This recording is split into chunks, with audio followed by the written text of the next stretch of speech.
Warren Buffett డబ్బు, investment, saving వీటి గురించి ప్రస్తావన ఎప్పుడొచ్చినా సరే వారెన్ బఫెట్ గురించి అయితే ఖచ్చితంగా మాట్లాడుకోవడం జరుగుతుంది.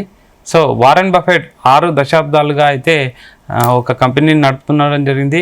సో స్టాక్ మార్కెట్ సంబంధించిన ఇన్వెస్ట్మెంట్ సంబంధించిన ఎవరికైనా సరే వారెన్ బఫెట్ యొక్క ఎక్స్పీరియన్స్ కానీ వారి పాఠాలు కానీ బాగా ఫాలో అవ్వడం జరుగుతుంది.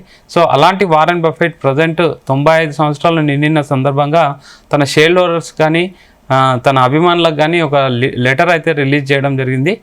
అందులో ముఖ్యంగా మెసేజ్ ఏంటంటే ఐఎమ్ క్విట్టింగ్, అంటే నేను ప్రజెంట్ అయితే రెస్ట్ తీసుకుంటున్నాను. సో నేను ఎన్నో తప్పులు చేశాను, ఆ తప్పులో చాలా వరకు నేర్చుకున్నాను. అలాంటి లైఫ్కి సంబంధించిన కొన్ని పాఠాలు మీతో పంచుకుంటున్నానని అయితే ఒక లాస్ట్ టైం ఒక లెటర్ అయితే రిలీజ్ చేయడం జరిగింది.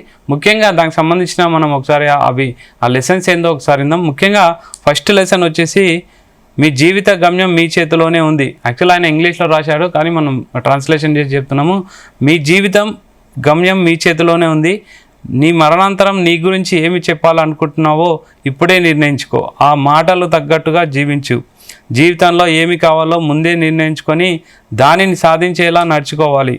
మన వారసత్వం మన చేతిలోనే ఉంటుంది అని అయితే వారెన్ బఫెట్ అయితే లెసన్ నెంబర్ 1గా అంటే ఒక జీవితంలో మనం ఎలా నిర్ణయించుకోవాలో, ఎలా బతకాలో అనుకుంటే ముందే నిర్ణయించుకోవాలని ఒక వర్డ్ చెప్పడం జరిగింది.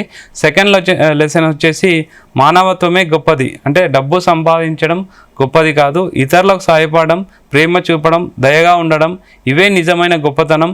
మనిషి విలువ అతని ఆస్తిలో కాదు అతని మనసులో ఉంటుందని, దయ ఎప్పుడు ఉచితం కానీ దాని విలువ అపారమైనదని అయితే మంచి స్టేట్మెంట్ ఇవ్వడం జరిగింది. లెసన్ నెంబర్ 2గా ఇది చెప్పడం జరిగింది.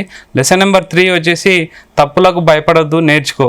గత తప్పులపై నీవు గత తప్పుల గురించి ఆలోచించకుండా వాటి నుంచి కొంచెమైనా నేర్చుకొని ముందుకు సాగుతూ ఉండాలి. ఎప్పుడూ మార్పు సాధ్యమే.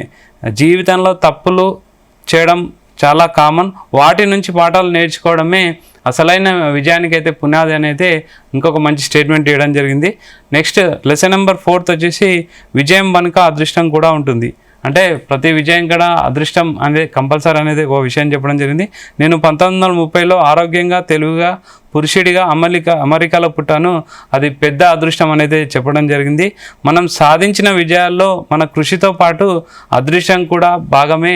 అందుకోసం మనం వినయంగా ఉండాలి, అది మన అదృష్టం. సో మనం వినయంగా ఉంటే విజయం అయితే ఆటోమేటిక్గా వస్తుందనేసి వారెన్ బఫెట్ చెప్పడం జరుగుతుంది. నెక్స్ట్ జీవితాన్ని పెట్టుబడులకు క్లిష్టం చేయకండి, నీకు అర్థమయ్యే విషయాలకు మాత్రమే పరిమితం అవ్వమని చెప్తున్నారు. అధిక జ్ఞానం అంటే సింపుల్గా ఉండడం, ఎక్కువగా తెలివిగా చూపించడం కన్నా అర్థమయ్యే దానిలో మెరుగ్గా ఉండడం మంచిది అనేసి సాధారణతే మేటి జ్ఞానం, అంటే సింపుల్ లివింగ్ అనేదే చాలా ఇంపార్టెంట్ అయిన నాలెడ్జ్ అనేసి వారెన్ బఫెట్ చెప్పడం జరుగుతుంది. ముఖ్యంగా ఆయన ఫైనల్గా ఏం చెప్తున్నానంటే నేను నిశ్శబ్దం అవుతున్నాను, గోయింగ్ టు క్విట్. జీవితం ప్రతి దశలో మార్పు అవసరం. ఏ దశలో నడక ఆపి సంతోషంగా వెనక్కి తగ్గాలో తెలుసుకోవడమే ఒక ముఖ్యమైన జ్ఞానం అని అయితే చెప్పడం జరుగుతుంది. సో వారెన్ బఫెట్ అయితే ప్రపంచంలో ఎంతోమందికి అయితే మార్గదర్శిగా నిలవడం జరిగింది. అలాంటి వారెన్ బఫెట్ స్టాక్ మార్కెట్ నుంచి కానీ తన కంపెనీ స్థాపించడం జరిగింది.